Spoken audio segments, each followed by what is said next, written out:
Hello, people. You know something I've heard a lot? Suicide is selfish. I've heard that from a lot of people. Maybe you have as well. I don't believe that. I understand why some people may think that at a time when they may be grieving or that it may be an emotional reaction to the topic of suicide, which is not easy to talk about, which we need to change. We need to make it normal conversation. So my thoughts are this, and I'm going to take you through the mind of someone who was suicidal, and that was me.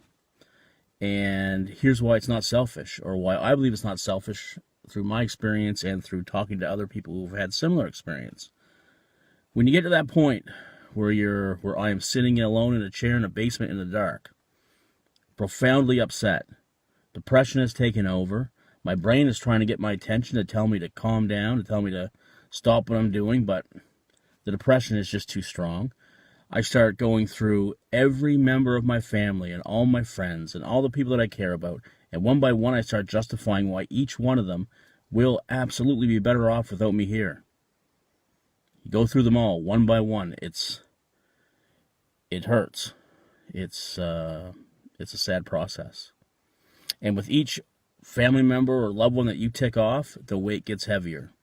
For me, when it happened to me, I only got through a few. And then for some reason I paid attention.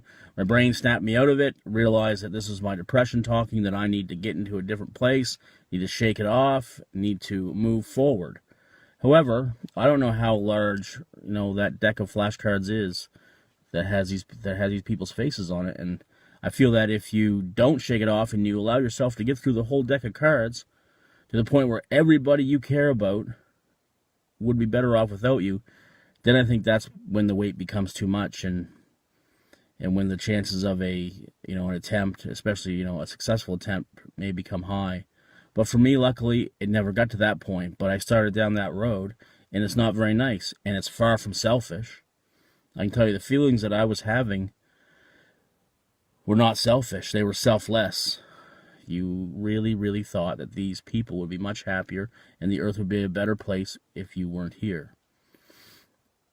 It's tough. It's a total mindfuck. But that's all it is. That's what it is. It's not reality.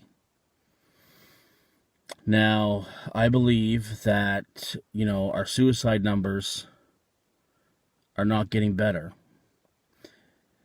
And that means we have work to do. That just means we have more work to do. We have to keep talking. We have to keep bringing up the subject, making it okay to talk.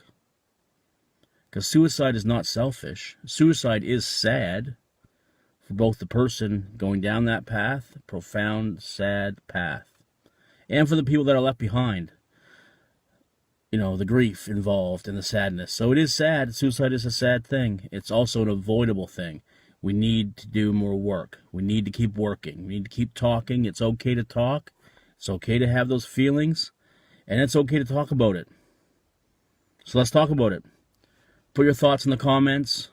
I want to hear everybody's comments, no matter what side of the fence you fall on. This is what it's about. We got to keep talking. Okay, let's keep the conversation going. So until next time, more love, less judgment.